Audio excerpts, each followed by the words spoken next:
네, 3일 동안도 주님 안에서 평안하셨습니까? 네, 또 이 저녁에도 피곤하실 텐데 주님의 전에 나오셔서 또 주님의 은혜를 간구하는 모든 분들에게 주님의 한량한 은혜가 함께 하시길 축복합니다. 오늘 계속해서 10장, 11장, 12장, 13장 우린 계속해서 다윗의 자랑질을 듣고 있습니다. 오늘 또 바울은 여지없이 내가 자랑을 좀 하겠다 그러면서 부득이한 자랑에 대해서 이야기를 계속합니다. 우리 16절 같이 읽습니다. 시작. 내가 다시 말하노니 누구든지 나를 어리석은 자로 여기지 말라. 만일 그러하더라도 내가 조금 자랑할 수 있도록 어리석은 자로 받으라. 이런 표현이 앞에서도 있었죠. 이후에도 또 있습니다. 계속해서 사도 바울은 거짓 선지자들에 대한 스스로의 사도권 변증을 위해서 부득이한 자랑을 하고 있는데, 이처럼 자랑을 하면서도 계속 반복돼 얘기하죠. 좀 이해해달라. 굉장히 자신 스스로도, 사람이 그렇지 않습니까? 자기 스스로 막 자랑질을 하면 조금 계면적지 않습니까? 그죠? 바울이 지금 계속 한편으로는 계면적인 그런 마음으로 자랑에 대해서 고백을 하고, 또 한편으로는 노파심이죠. 이렇게 얘기를 할 수밖에 없는 것은, 이해해달라고 얘기를 하는 것은 고린도 교인들이 오해할까봐, 혹시나 또 오해할까 봐서 또 이야기를 계속 하게 되어지는데, 어쨌든 간에 오늘 이 본문을 통해서 바울이 자랑을 하고 있는 것은 무엇입니까? 오늘 하고 있는 자랑, 바울의 자랑은 무엇입니까? 그것은 복음과 교회를 위한 자신의 수고와 고난입니다.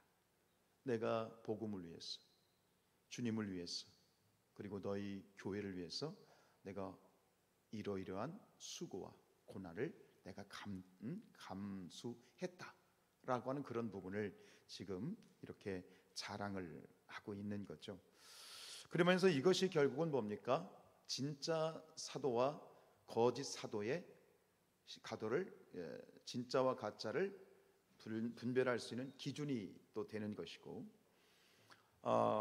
이 지금 특별히 23절 이하에부터 27절까지 이 바울이 복음을 위해서 또 교회를 위해서 당했던 고난과 수고를 정말 아주 구체적으로 나열을 하고 있는데, 이미 앞에서 바울은 1차적으로 좀 대충 맛배기로 자신이 당했던 고난에 대해서 언급을 한 적이 있어요.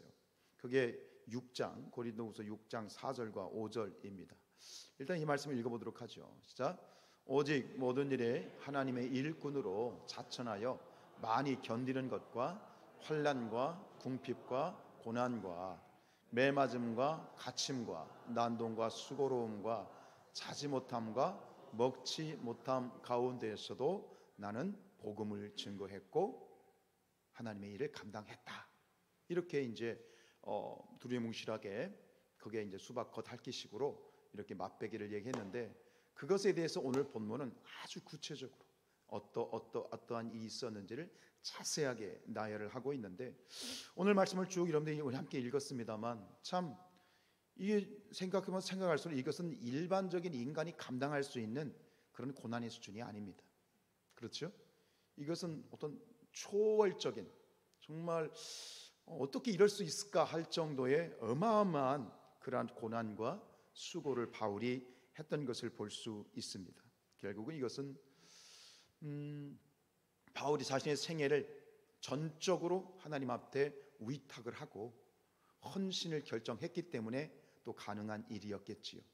그래서 사도행전 20장 24절에서 이 바울이 이렇게 이야기합니다. 시작. 내가 달려갈 길과 주 예수께 받은 사명 곧 하나님의 은혜의 복음을 증언하는 일을 마치려 하면은 나의 생명조차 조금도 귀한 것으로 여기지 아니하였다는 겁니다. 하나입니다. 목숨 걸고 했다는 얘기죠. 목숨 걸고 주의 복음을 증거했다라고 하는 것입니다. 바로 이것이 거짓 사도들과 진짜 사도의 구분점이 되는 것입니다. 이렇기 때문에 사도 바울은 스스로를 자랑하면서 내가 참된 사도라고 기꺼이 자랑할 수 있다라고 그렇게 얘기하고 있는 거죠.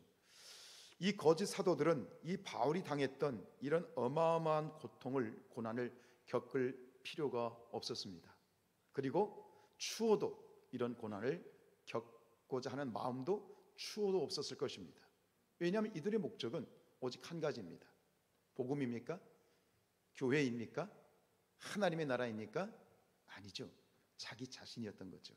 자신의 이익권, 자신의 이익, 이 목적이었기 때문에 어떤 고난, 어떤 수고 전혀 그들에게는 의미가 없었다고 말할 수 있습니다. 이를 통해서 오늘 우리가 느끼는 것처럼 고린도 교인들도 아마 어느 정도는 분별력이 생겼을 것 같습니다. 생각해 봤겠죠. 그렇지, 우리 바울 목사님이 이런 수고를 하셨지, 이런 고통을 당하셨지, 그래, 우리 바울 목사님이 진정한 하나님의 사도이시지 라고 하는 그런 깨달음을 얻게 되었을 것 같습니다.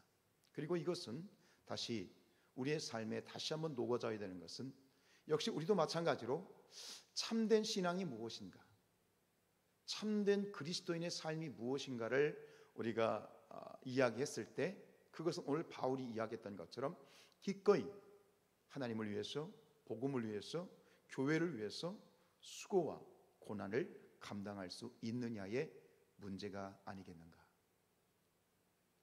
아멘이 잘 안 나오실 수밖에 없죠, 그죠? 요즘 이 시대가 참 편리한 시대고 또 편한 시대입니다. 오늘 이 이야기를 하면서 저도 한편으로는 마음이 무거운 건 뭐냐면, 요즘은 신앙생활을 하는데 편하게 신앙생활을 하고 싶어 합니다. 어렵게 힘들게 신앙생활을 하고자 하는 사람들이 점점점 줄어들고 있습니다.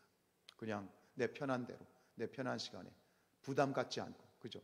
부담 갖기 싫다는 그러한 그리스도인들이 굉장히 많습니다. 여러분, 편한 세상에서 편하게 신앙생활하는 것, 부담 없이 신앙생활하는 것, 과연 이것이 하나님 뜻에 맞는 것인가? 오늘 유수경 권사님 기도하신 것처럼 우리의 행동이 믿음을 따라가 줘야 되는데, 어찌 보면 일부러 그런 어떤 믿음의 세계와 하나님의 말씀에서 일부러 그것을 내가 외면하고 하나님의 뜻을 한쪽으로 제껴놓고 살아가는 것은 아닌가. 사실 이 이야기 자체가, 이 언급 자체가 참 무겁고 부담스러운 이야기일 수 있는데, 오늘 이 말씀이 여러분들에게 은혜로 녹아졌으면 좋겠습니다. 이런 면에서 볼 때 결국은 뭐냐면, 이 바울의 이런 어떤 고난과 어마어마한 정말 초월적인 그런 이 힘으로밖에는 감당할 수 없었던 그런 고난과 수고는 결국 누구를 그대로 닮은 것이냐? 이것은 결국은 예수님을 쏙 빼닮은 겁니다. 예수님이 그러셨던 것처럼 오늘 바울도 그런 것이죠. 바울은 예수님의 참된 제자입니다. 제자란 무엇인가? 스승을 그대로 본받고 스승의 발자취를 따라가고 그 족적을 따라가는 것이 제자라고 말한다면, 오늘 바울의 모습은 그 어떤 모습보다도 예수님의 삶을 그대로 따라간 예수님의 참 제자의 모습이겠지요. 예수님은 우리의 선한 목자이십니다. 왜 예수님을 우리의 선한 목자라고 얘기합니까? 요한복음 10장 11절 12절이요. 시작. 나는 선한 목자라. 선한 목자는 양들을 위하여 목숨을 버릴 수 있다는 거예요. 앞에서 사도 바울이 고백했던 것처럼 주 예수께 받은 사람 하나님의 은혜의 복음을 증거하는 일을 바치려 하면은 나의 생명을 조금도 귀한 것으로 여기지 않겠다라고 하는 고백과 오늘 예수님의 삶이 정확하게 일치하고 있다라고 하는 것입니다. 12절입니다. 삭구는 목자가 아니요 양도 제 양이 아니라 이리가 오는 것을 보면 양을 버리고 달아난다라고 하는 것입니다. 우리를 위해서 예수님께서는 기꺼이 사람의 모양으로 당신을 낮추셔서 이 세상에 오셨을 뿐만 아니라 죽기까지 하나님의 말씀 가운데 복종하시고 우리를 위해서 기꺼이 죽음으로 십자가에 달려 돌아가셨습니다. 그렇기 때문에 예수님을 선한 목자가 되시는 거고, 그리고 우리의 진실한 목자가 되시는 줄로 믿습니다. 오늘날 이 시대를 초월해서 가짜와 진짜에 대한 그런 이 갈등은 늘 공존하는 것 같습니다. 짝퉁이냐 진품이냐. 진품이 있기 때문에 짝퉁이 있는 것이겠지요. 여러분, 우리의 신앙이, 제가 기도하는 그런 기도의 소원 중에 하나, 늘 부족하지만 하나님 앞에 기도하는 소원 중에 하나는, 하나님, 제 신앙이 짝퉁이 되지 않게 하옵소서. 진품이 되게 하옵소서. 아이들의 영으로 진퉁이가 되게 하옵소서. 역시 마찬가지로 우리 사랑하는 성산의 가족들의 신앙이 진품의 신앙이 되기를 원합니다. 교회 안에서 보여지는 그런 모습뿐만 아니라 오히려 교회 밖에서 우리가 살아가는 그 모습을 통해서 언제 어디서나 그리스도인다운, 아니 언제 어디서나 그리스도로 살아가는 그런 진짜 그리스도인, 진품 그리스도인, 명품 그리스도인, 그것이 우리 성산의 성도들이 되기를 축복합니다. 인류 역사는 끊임없이 가짜가 등장을 했죠. 돈도 위패가 등장하고, 옛날에는 왕도 가짜를 세우기도 했고, 자격증도 가짜를 들이밀기도 하고, 지금도 뭐 이런 가짜 뭐 논문이니 이런 어떤 것들이 계속해서 등장을 하고 있는 것, 가짜와의 전쟁입니다. 그러나 우리가 신경 쓸 것은 세상의 어떤 뉴스거리가 아니라 우리가 정말 집중하고 신경 써야 되는 건 뭐냐면, 내가 정말 하나님 앞에 진짜 그리스도인인가, 아니면 흉내만 내는 그런 짝퉁 그리스도인인가를 우리가 스스로 조명을 하고 고민을 했으면 좋겠습니다. 근데 그 기준이 뭐냐? 그리고 진짜와 가짜가 언제 판명이 되느냐? 평소에는 모릅니다. 일반적인 삶에서는 어떤 것이 진짜인지 어떤 것이 가짜인지 모릅니다. 근데 진짜와 가짜를 가르는 어떤 늘 기준이 있지 않습니까? 이 위패를 보면, 어떤 빛에 비춰보면 위패가 가짜인지 진짜인지를 볼 수 있는 그런 조명이 있지 않습니까? 어떤 엑셀을 통과하면, 어떤 하나의 기준을 통과하면 그것이 진짜인지 가짜인지를 이렇게 구분할 수 있지 않겠습니까? 그럼 우리의 신앙이, 우리의 믿음이 진짜인지 가짜인지를 가늠할 수 있는 그러한 기준 무엇일까요? 결국 그것은 고난이라고 하는 터널입니다. 우리의 신앙이, 내 믿음이 진짜인지, 오늘 지금 바울과 이 거짓 교사들과 거짓 사도들과 진짜 사도인 바울을 구분하는 그 구분이 뭡니까? 바울의 고난과 수고입니다. 교회를 위한 수고, 기꺼이 목숨도 바치고자 하는 그 하나님에 대한 헌신, 그 고난이라고 하는 그 시금석을 통해서 바울이 스스로를 자랑하고 있지만, 이것이 바로 진짜 사도고 이것이 바로 진짜 그리스도인의 기준이라고 제시하는 것처럼, 역시 오늘 우리 신앙도 마찬가지인 것 같습니다. 평소에는 모르지만 우리의 신앙이 진짜의 신앙으로, 진실된 신앙으로 드러나는 것은 역시 고난이라고 하는 그러한 터널, 고난이라고 하는 그런 길을 걸어갈 때 역시 우리의 신앙도 진짜와 가짜가 드러나는 것 같습니다. 마태복음 7장 25절은 이렇게 얘기하죠. 시작. 비가 내리고 창수가 나고 바람이 불어 그 집에 부딪히되 무너지지 아니하나니 이는 주추를 반석 위에 놓은 까닭이다. 여러분들의 믿음이 반석 위의 믿음입니까? 아니면 모래 위의 믿음입니까? 우리는 모릅니다. 지금은 모를 수 있습니다. 그러나 어느 순간이 되면, 고난의 순간이 되고 어려움이 닥쳐오고 내가 생각하지 못했던 뜻밖의 사건이 내 삶 가운데 밀려오는 순간, 그때 바로 우리의 믿음이 드러나게 되는 것이죠. 비가 오고 물나며 바람 부딪혀도 반석 위에 세운 집 무너지지 않네. 비가 오고 물나며 바람 부딪힐 때 모래 위에 세운 집 크게 무너지네. 우리 사랑하는 성산의 모든 가족들, 저도 마찬가지고요. 평소에는 모르지만 고난의 순간에, 어려움의 순간에, 늑대가 나타나고 이리가 나타났을 때 우리의 믿음이 증명된 믿음이 되기를 축복합니다. 증명된 믿음, 모래 위에 세운 믿음, 모래 위에 세운 신앙, 모래 위에 세운 우리의 어떤 모습이 아니라 우리와 저와 여러분들의 믿음이 저 사도 바울과 같이 반석 위에 세워진 그런 증명된 믿음으로써 하나님의 신실한 일꾼으로 정말 이 한평생 기꺼이 주님을 위해서 헌신되어지는 그러한 성도들이 될 수 있기를 주님의 이름으로 축복합니다. 우리 28절 말씀 읽지요. 시작. 이 외의 일은 고사하고 아직도 날마다 내 속에 눌리는 일이 있으니 곧 모든 교회를 위하여 염려하는 것이라.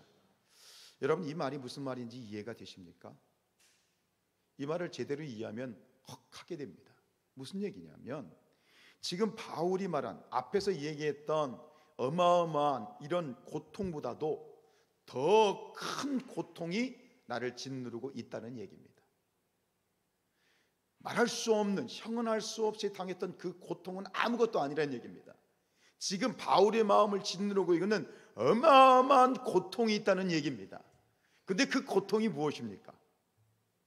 교회와 성도들을 위한 염려입니다. 이해가 되세요? 자, 오늘 앞에서 제가 일부러 자세히 설명은 안 했지만 바울이 당했던 그 어떤 어마무시한 고통을 조금만 더 깊이 들여다보고 싶습니다. 우리 23절 1절 시작. 내가 수고를 넘치도록 하고 옥에 갇히기도 더 많이 하고 매도 수없이 맞고 여러 번 죽을 뻔하였다. 자, 여기에 지금 여러분들 해당되는 부분이 있으십니까? 해당되는 분이 있겠네요. 수고를 넘치도록 하는 부분이 있겠습니다. 그런데 옥에 갇히신 분 계십니까? 예수님 때문에. 매를 맞으신 분 계세요? 예수님 때문에 죽을 뻔한 적이 있으세요? 자, 24절 넘어갑니다. 시작. 유대인들에게 40에서 하나 감한 매를 5번 맞았다. 여기서 40에서 감한 매, 유대인들에게 맞은 것인데 이것은 율법에서 규정한 그러한 형벌인데요. 죄인의 두 손을 기둥에 이렇게 묶어놓고 이 위통을 벗깁니다. 그리고 세 가닥으로 되어 있는 그러한 이 채찍으로 때리게 되는데 그 한 번만 맞아도 그 고통과 그 수치에 치를 떨게 된답니다. 안 맞아봐서 모르겠습니다만 어쨌든간 근데 그런 어떤 수치와 고통에 치를 떠는 이런 40의 감한 매를 몇 번 맞았다고요? 5번이나 맞았다는 겁니다. 자, 25절입니다. 시작. 3번 태장으로 맞고 1번 돌로 맞고 3번 파선하고 일주야를 깊은 바다에서 지냈습니다. 생각만 해도 이런 경험이 있어요. 여러분, 바다에서 어떤 이 배를 타셨던 분들이 있는지 모르겠습니다. 여기서 말하는 태장이라고 하는 것은 로마식 형벌입니다. 이 로마식 형벌은 긴 막대기로 사람을 인정상으로 펴는 건데 이 태장이 지금도 집행되는 나라가 있습니다. 그게 싱가포르입니다. 싱가포르는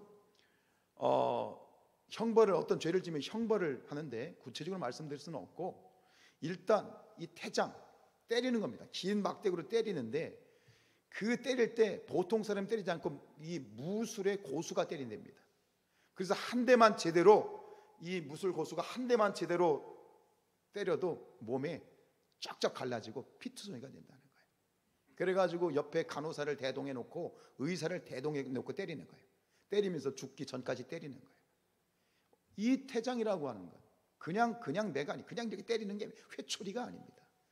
아주 전문가가 때리는 그러한 태장입니다. 몇 대만 맞아도 그냥 실신할 정도로 어마어마한 태장입니다. 3번이나 이런 태장을 맞았다는 것이죠. 그리고 깊은 바다에서 3번 파선하고 한 주간 동안 깊은 바다에서 정처 없이 난파가 되었다. 제가 몇 년 전에 이 그리스 고린도에서 저 이탈리아로 넘어가는 야간에 배를 한번 탄 적이 있습니다. 그때 이제 바울이 유라굴로라고 하는 그 폭풍을 만났다고 했잖아요. 어마어마하게 큰 배입니다. 근데 그 배가 그 고린도에서 이 로마로 올라가는데 밤새 들어가는 게 가는데 죽는 줄 알았습니다. 얼마나 그 폭풍이 심한지 그때 거기서 제가 이 유라굴로를 경험했습니다. 밤새 오바이트하고 막 정신없이 막 바닥에 깔아져 가지고 뭐 저는 그런 경험을 했으니 이런 말씀 드릴 수 있겠습니다만 어쨌든 간 여기서 말할 수 이런 어떤 바울이 경험하고 있는 이런 어마무시한 이런 어떤 이 경험들.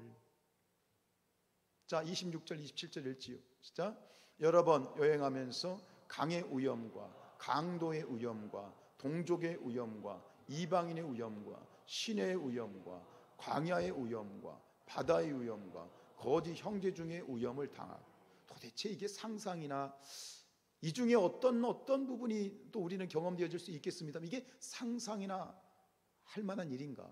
27절입니다. 시작. 또 수고하며 애쓰고 여러 번 자지 못하고 줄이고 목마르고 굶고 춥고 헐벗었다. 뭘 위해서?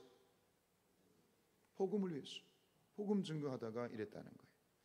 여러분, 이 정도 누군가 어떤 사람인가 이 정도 고통과 고난을 당했다면 아마 그 사람은 이 트라우마에 시달릴 것 같아. 우리가 어떤 그 교통사고를 당하거나 어떤 사건만 한 번만 제대로 된 사건을 당해도 막 잠을 자지 못하거나 막 정신분열을 일으키거나 그 후유증이 시달리지 않습니까? 이 정도의 고통을 누군가 다 당했다면 그 사람은 아마 어마어마한 그런 트라우마에 시달렸을 것 같습니다. 근데 바울이 뭐라고 말하는지 아십니까? 이런 건 아무것도 아니다. 이건 아무것도 아니다. 이거와 비교할 수 없는 고통이 내 안에 있다. 나를 짓누르는 어마어마한 고통이 내게 있다. 그게 뭐라고요? 교회와 성도들을 위한 염려다. 이게 이해가 되세요 지금? 교회와 성도들에 대한 염려. 그들이 하나님의 뜻대로 구원을 받고 하나님 뜻대로 저들이 신앙생활 잘하다가 천국 가고 제대로 믿음의 길을 걸어가야 될 텐데 좌로나 우로나 치우치고 거짓 교사들이 와가지고 이렇게 사사바사바하니까 거기에 혹하고 넘어가지고 막 흔들리고, 그런 어떤 성도들의 연약함과 죄됨과 그런 어떤 모습들을 보는 그 모습을 보는, 아직 예수님을 몰라서 죽어가는 그 영혼들을 보는 것 자체가 이런 것들하고는 비교가 되지 않는 마음의 짓눌림과 고통이 있다. 지금 이 바울의 마음이 이해가 되신지 모르겠습니다.